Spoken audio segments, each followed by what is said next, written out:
Bonjour à tous, bonjour à toutes et bienvenue sur Corvans Prod.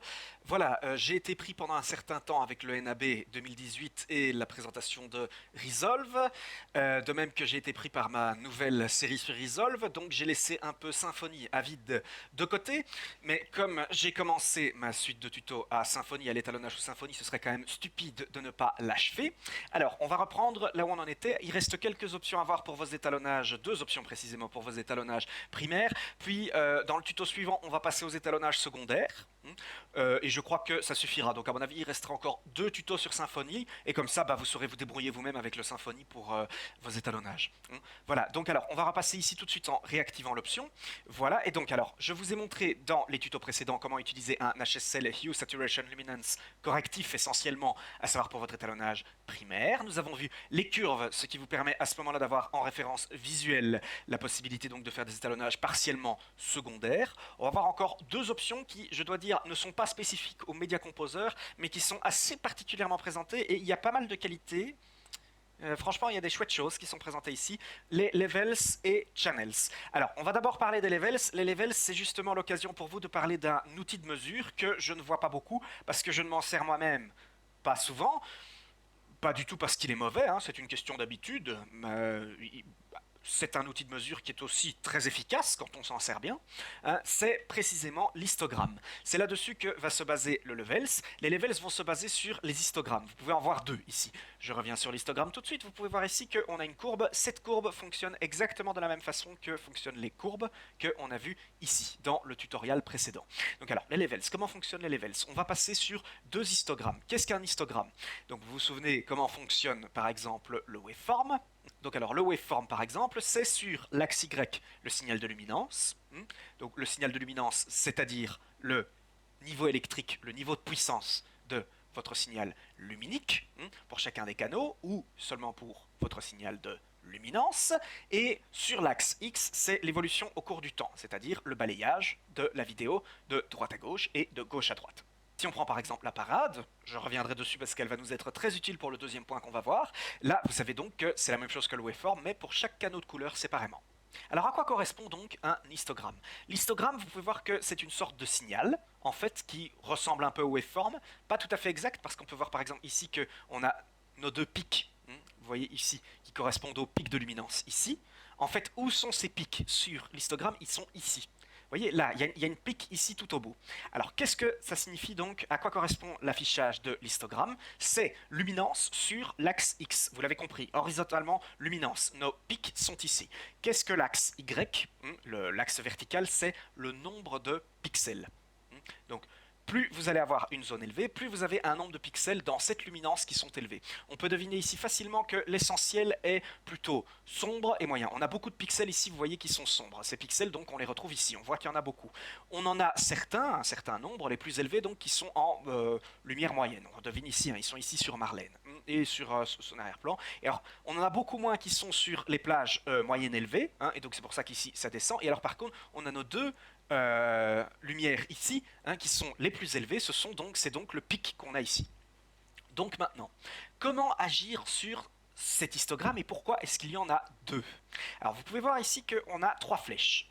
Ces trois flèches vont déterminer précisément où se situe l'engrangement, le point d'ancrage de vos lumières basses, de vos lumières moyennes et de vos lumières hautes. Petite parenthèse, vous pouvez d'ailleurs voir ici, si je bouge une des flèches, qu'on a nos valeurs luminiques. On a des valeurs luminiques ici qui sont affichées en bits. On a une échelle sur 8 bits. Ne me demandez pas pourquoi est-ce que, parce qu'on n'est pas sur une vidéo 8 bits. Ici, les rushs de Lovely Day sont en 10 bits. Ne me demandez pas pourquoi, ne me demandez pas comment est-ce qu'on peut faire passer l'échelle sur les 10 bits. Je n'y suis pas arrivé. J'ai pas trouvé l'option. Je suis allé un peu dans les settings, le color management, etc. Je n'ai que trouvé des outils pour les luttes, etc. Je n'ai pas trouvé la possibilité de faire passer le Media Composer en 10 bits ou en 12 bits, pourquoi pas. Je ne sais pas du tout pourquoi. Si quelqu'un, d'ailleurs, si un monteur Media Composer regarde mes tutos et qu'il trouve l'option, merci de laisser un commentaire. Donc voilà, ça au moins c'est dit. Alors, donc, comment ça va fonctionner ces points d'ancrage? Eh bien, comme on l'a fait tout à l'heure, regardez, si je prends ici mon point d'ancrage qui est pour l'instant à 128 et que je le baisse. Alors, plusieurs choses. Vous pouvez voir ici que l'image s'éclaircit et que ici, vous pouvez voir qu'on a pris notre point et qu'on l'a déplacé. Comment? On l'a déplacé horizontalement sur le point précisément central de notre axe vertical. La courbe, vous vous souvenez comment fonctionne la courbe, hein, ça, je vous invite à repasser sur le tuto précédent. Donc ici, en fait, si on reprend nos levels, eh ben, ce que ça veut dire, comme avec la courbe, c'est que ici, en faisant passer mon point d'ancrage des moyennes lumières vers, hein, donc qui était au centre, vers cette zone-ci, j'ai défini que mon point d'ancrage des moyennes lumières allait aller plus vers toutes ces zones de pixels ici, donc qu'ils allaient monter ici sur la courbe, que tous les points qui étaient à ce niveau de luminance à valeur étalon allaient monter. Et donc ici, ce que j'ai fait, vous voyez, j'ai défini que mon point d'ancrage qui était ici et qu'il y avait donc un tel, qui était ici, pardon, qui était à 128, hein, qu'il y avait un tel nombre de pixels à tel nombre de points d'ancrage, je l'ai fait passer, mon point d'ancrage, à cette valeur-ci, ce qui signifie qu'il y a un tel nombre de pixels qui sont à cette valeur de point d'ancrage, ou les autres, même chose. Vous comprenez? Voilà, et donc j'ai monté la lumière. Voilà. Donc, avant que je ne passe à d'autres réglages, la question pourquoi deux histogrammes? Alors, si on travaille sur l'autre histogramme, regardez ce qui se passe. Il se passe exactement l'inverse que ce qu'on avait ici. Pourquoi? C'est tout simple. Ici, vous êtes à votre entrée. C'est-à-dire quand vous avez votre signal qui entre dans votre logiciel, hein, dans votre traitement, vous allez donc définir que à votre entrée, hein, vous placez votre point d'ancrage à telle valeur de pixels, à tel nombre de pixels. Si par contre à votre sortie, vous êtes donc à votre sortie, vous allez donc dire ici que votre point d'ancrage n'est plus à tel niveau, mais à tel niveau. Vous changez en fait donc très précisément à votre sortie, vous n'êtes plus à l'entrée de votre signal n'est pas comme ça, votre signal à votre entrée il est ainsi, et donc vous définissez, regardez, ça va être plus explicite si, vous voyez que si je change ici le point d'ancrage, mon histogramme ici, le deuxième de la sortie, change. Donc ça veut dire que ici on a un point d'ancrage qui s'est modifié, donc la sortie, à votre sortie, votre signal agit en conséquence. Si maintenant je fais repasser donc mon point d'ancrage ici, ça veut dire encore une fois que l'histogramme change, toujours à la sortie, je fais donc passer mon point d'ancrage de tel niveau à tel niveau, à la sortie, pas à l'entrée. Donc inverse qui se passe, puisque notre signal a déjà été défini à son entrée, à notre entrée ici, il ne bouge pas, et donc on a défini qu'à notre entrée, on allait définir son point d'entrée vers telle zone de pixels, à la sortie, donc il y avait un tel nombre de pixels, on définit maintenant que ce tel nombre de pixels va être à telle sortie, vous comprenez? Voilà, c'est pour ça que les deux histogrammes agissent de façon opposée, différente, vous comprenez? Voilà.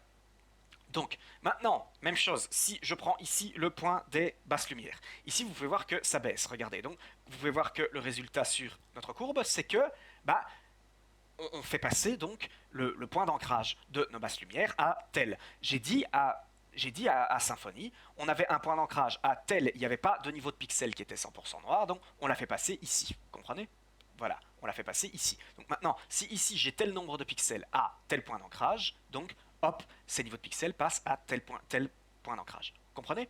Voilà, vous allez agir en fait, les histogrammes ici vous permettent de passer sur les points d'ancrage, le luma range, de votre luminance ou chrominance. Parce que évidemment, vous pouvez voir que tout comme l'HSL, on peut passer sur le signal bleu, le signal rouge, le signal vert, ou sur votre luminance globale, vous voyez, ou sur votre master. Donc je rappelle, luminance globale, donc là vous allez agir sur la luminance sans agir sur votre chrominance, c'est-à-dire en modifiant le taux de saturation.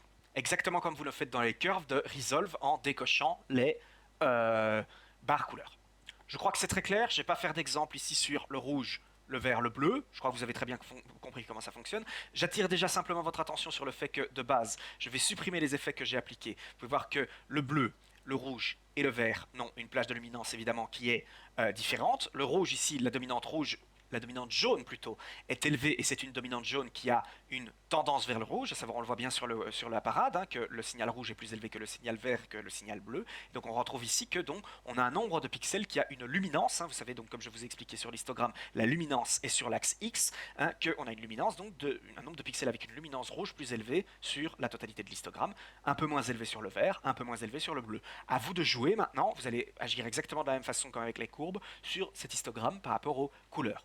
Alors, quel intérêt d'utiliser cet outil? Eh bien, ça peut déjà, de façon assez précise, vous situer vers quelle partie de l'image j'agis. Par exemple, ici, on peut voir que l'essentiel donc est plutôt dans les... Rapidement, on peut voir que l'essentiel est des basses lumières, donc de l'image, est situé sur les moyennes, je vais dire le début des moyennes est plutôt la fin des basses, et ben donc alors ça va vous permettre directement d'afficher votre point d'ancrage pour définir si vous définissez une lumière range plus élevée, et donc vous allez plutôt baisser les hautes lumières, etc. pour rester dans un même rapport luminique, mais pour définir donc une plage de luminance qui est un petit peu plus élevée. Voilà, vous voyez ici j'ai écrasé un peu mon signal, mais j'ai mieux réparti les lumières sur les zones moyennes. Voilà, ça peut être utile, ça peut être une bonne vision de comment est-ce que vous étalonnez. Donc ça peut vous aider. Je vous invite, voilà, moi j'utilise jamais cet outil-là, mais voilà, il y a peut-être certains étalonneurs qui peuvent l'utiliser et s'y repérer plus facilement. C'est tout à votre choix. Vous savez très bien que ma méthode d'étalonnage c'est roue principalement et courbe. À vous de choisir. Voilà, je vais en rester là pour ce qui est des levels. On va passer sur les channels. Les channels qui sont, je dois dire, assez chouettes dans Symfony et assez puissants. Vous allez voir, il y a pas mal d'outils que je trouve qui seraient les bienvenus sous Resolve. Donc, pour vous expliquer à quoi ça correspond, les channels sous Resolve, je crois que ceux qui ont suivi mes tutos Resolve ont tout de suite compris, ça correspond au RGB Mixer. Ceux qui suivent mes tutos Symfony pour la première fois, je pense que ce serait quand même utile que vous allez voir mon tuto Resolve sur le RGB Mixer, parce que la théorie qui va sur le RGB Mixer, donc sur les channels, vos canaux, vos 3 canaux, audio, donc en fait est assez complexe, est assez explicite sur la couleur. J'ai d'ailleurs pris beaucoup de temps à expliquer dans ce tuto comment fonctionnait la théorie à ce sujet, hein, dans le RGB Mixer de Resolve. Je dirais que le RGB Mixer de Resolve est un peu plus explicite que celui de Symfony sur comment fonctionnent les canaux de couleurs. Il est moins précis en fonction des outils qu'il a.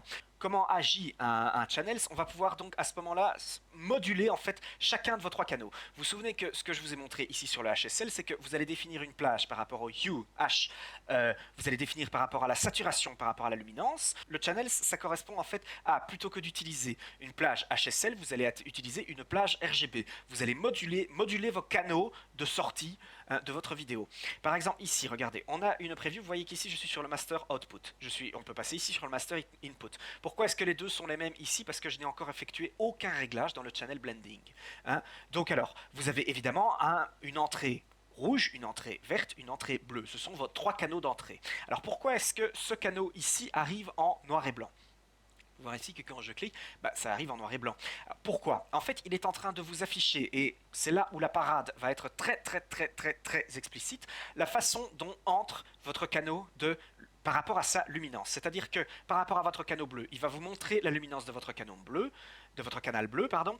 Si vous allez sur votre canal vert, il va vous montrer la luminance donc de votre canal vert. Même chose pour le rouge. On peut voir ici que le canal rouge ici est plus élevé. Vous pouvez le voir sur la parade. Hein. Il y a plus de luminance rouge. Hein. C'est le lien. Ceux qui n'y sont pas encore allez voir mon initiation à l'étalonnage. C'est très utile pour comprendre la réciproque entre la luminance et la chrominance à ce niveau-là et la parade. Hein. Donc on peut voir ici que le signal rouge est plus élevé que le signal vert, que le signal bleu. Ce qui fait que si je passe ici sur mon red input, il montre uniquement la luminance précise de mon canal rouge. La luminance de mon canal rouge est plus élevée, donc on peut voir ici que celle de mon canal rouge est plus lumineuse, hein, et plus blanche, plus éclairée que mon canal vert, que mon canal bleu. Ça, c'est comment fonctionnent les channels. Maintenant, comment est-ce qu'on y agit? Eh bien, regardez, vous allez pouvoir ici cocher pour chaque canal, je crois que vous avez tous compris, chaque canal, donc rouge par exemple, est 100% rouge. Ça veut dire que vous allez faire passer donc ce signal à la luminance du 100% rouge. Alors, par exemple, on va appliquer un réglage. Cet outil, par exemple, vous voyez que vous avez ici, est 100% rouge, ou alors vous avez la possibilité de choisir bleu, vous avez la possibilité de choisir vert. Je reviendrai après sur les options. Alors, ça correspond à quoi? Par exemple, si je fais est 100% vert, qu'est-ce qui s'est passé? Regardez ici maintenant à quoi ressemble mon signal rouge. En fait, il est devenu exactement le même, mais alors totalement le même, équivalent au signal vert. Vous pouvez voir ici que les deux waveforms sont exactement les mêmes, à tous les niveaux. Qu'est-ce qui se passe donc? Le vert et le rouge s'équilibrent totalement. Notre image devient donc ici jaune. Vous voyez, le jaune devient parfait, ça devient un jaune parfait monochromatique. Enfin, pas exactement parfait. Pourquoi est-ce qu'il n'est pas exactement parfait? Parce qu'évidemment, on a toujours un signal bleu. Un signal bleu qui est toujours présent. Mais donc ici, comme le vert et le rouge sont exactement au même level, vous avez donc un signal parfaitement jaune. Les deux sont totalement équilibrés. Je crois que vous avez tout de suite compris quelle est la très grande puissance de cette option en étalonnage. Parce que ça signifie que dès lors, vous allez pouvoir directement équilibrer deux signaux parfaitement, ce qui peut considérablement vous aider dans votre workflow d'étalonnage. Si par exemple vous avez une dominante rouge trop prononcée et que vous avez vraiment besoin d'avoir un jaune parfait, à ce moment-là, vous allez directement pouvoir, à ce moment-là, équilibrer les deux signaux de façon parfaite. Très utile, très très très puissant comme outil. Par exemple, regardez, si je passe ici sur le bleu et que je le fais correspondre au 100% vert aussi, qu'est-ce qu'on obtient? Bah, on obtient une image noir et blanc. Pourquoi? Les trois canaux sont équilibrés. Rouge plus vert plus bleu, ça donne du blanc. Nos trois canaux sont équilibrés, ils deviennent blancs. Vous pouvez voir qu'en fait, à quoi correspond maintenant mon signal? Il correspond exactement à... Voilà, vous voyez, j'ai changé sur le green input, il correspond au signal vert, à l'entrée du signal vert. À l'entrée de mon signal vert, donc, il est comme ça. Le waveform maintenant est parfaitement équilibré, le signal de luminance est aussi comme ça à la sortie. Comprenez? Si je vais sur le rouge input, l'input n'est pas le même. Et si je passe ici sur le red input, on peut voir que notre red input maintenant correspond au green input. Notre red output correspond au green input. Vous voyez? Aussi, parce qu'à la sortie, notre canal rouge est équilibré au canal vert. Je vais réinitialiser maintenant. Vous voyez qu'à côté, on a d'autres options. Si par exemple je reviens ici sur mon rouge, je voudrais qu'il corresponde à 100% à mon vert pour les faire correspondre à une teinte monochromatique. Mais voilà, pas exactement, je voudrais encore gagner une dominante un peu rouge, mais pas 100% verte. Donc je peux dire par exemple qu'on rajoute 20% de rouge. Voilà, et donc là vous voyez, on obtient donc un signal où on a monté uniformément le signal rouge de 20%. Vous voyez, on pourrait faire la même chose avec le vert, et on pourrait dire justement, avec le bleu par exemple plutôt, et on va dire 20% de signal bleu. Et là, vous voyez qu'immédiatement, on a donc, dans notre signal rouge, on a monté notre signal rouge avec 20% de la moyenne de ce qui correspond au signal bleu. Ce qui nous donne donc cette image plus rouge que verte et qui devient plutôt monochromatique, dominante rouge verdâtre. Je vais vous donner un exemple. Vous allez faire une correction basse lumière, haute lumière, etc. sur votre HSL. Donc, et alors vous allez arriver sur des signaux qui sont bien différents, mais peut-être pas tout à fait ce que vous voudriez, et plutôt vous voudriez peut-être un peu les moduler pour qu'ils s'en rapprochent. C'est tout simple. Vous allez sur Channel, vous allez dire donc, je vais supprimer l'effet, que les trois restent à 100% de ce qu'ils sont, simplement vous allez faire en vert, vous allez passer sur le vert et vous allez dire plus 20% de vert. Voilà. Et donc, on s'est rapproché, donc on a repris ici plus, on a rajouté 20% de luminance verte dans notre signal rouge. Comprenez? Donc on pourrait dire justement au contraire que notre signal, il élimine. Et pour ça on fait moins 20% de vert. Voilà. Et vous voyez que là, à magie de magie, les signaux s'équilibrent. Là on commence à avoir une image qui est très équilibrée, et notre signal rouge ayant baissé, notre signal vert lui-même devient dominant. On le voit sur l'image, on a plus de vert que de rouge. Voilà. Et on obtient une image avec une dominante plutôt verte. Vous voyez, ça va vous permettre de moduler de façon précise votre signal. Très puissant comme outil qui va vraiment vous permettre de pouvoir équilibrer vos signaux si jamais vous avez fait une correction sur le HSL ou sur les courbes qui est un peu trop prononcée. Comprenez? C'est super pratique. Voilà. Je crois que c'est assez explicite. Alors, vous allez peut-être me poser une dernière question. Ça correspond à quoi maintenant si on va sur l'UMA, offset ou CR? Par exemple, je n'ai pas besoin de vous dire que l'UMA, ça correspond à la... regardez, on va réinitialiser pour que vous voyez. Si je fais maintenant 100% l'UMA, voilà. En fait, ça correspond en fait à l'équilibre. Vous vous souvenez de ce que je vous ai dit que notre luminance, c'est le niveau de votre luminance, donc avec vos trois canaux équilibrés. Ça veut dire donc ici en l'occurrence, notre channel rouge, il correspond à nouveau parfaitement au signal vert. Quasi. Pourquoi? Parce qu'il va se correspondre à ce qu'on obtient si on équilibre parfaitement les trois signaux à votre luminance. Vous comprenez? Voilà, ça c'est au niveau de la luma. Voilà, à vous de définir. Alors l'offset, qu'est-ce que ça peut être l'offset que vous voyez ici? Par exemple, on va faire passer au 100% offset. Alors pourquoi est-ce que vous pouvez voir que ici 100% offset, notre signal rouge s'écrase complètement sur le 235? C'est tout simple. Vous vous souvenez de ce que c'est l'offset? Par exemple, sous DaVinci Resolve, c'est votre balance des blancs. Ça veut dire qu'avec votre traitement d'offset, vous allez donc faire passer, plutôt que d'agir comme avec votre HSL sur une partie du signal, vous allez faire bouger votre signal de façon uniforme. totalement uniforme, sans le déformer. C'est exactement ce que vous faites ici en fait avec tout notre RGB mixeur. Donc alors en fait, si vous appliquez sur votre offset, c'est la balance des blancs, vous allez faire passer en fait tout votre signal au blanc parfait. Donc tout votre signal rouge sécrète à 235. Vous voyez? Donc si par exemple ici on fait 20% d'offset, voilà, on a déplacé notre signal de façon uniforme vers le haut en montant l'offset, en montant la balance des blancs vers le haut, donc vers le 235. Comprenez? Voilà, c'est, je crois, très explicite. Ça vous permet également donc de pouvoir à ce moment-là déplacer le signal uniformément, hein, ce qui est assez chouette. Voilà, ce sont des options. J'ai pas bien étudié à quoi correspondent le CR et le CB. Le CR et le CB, ce sont à la base vos signaux. Je suppose qu'à ce moment-là, on peut faire un petit test, hein. Je vais réinitialiser.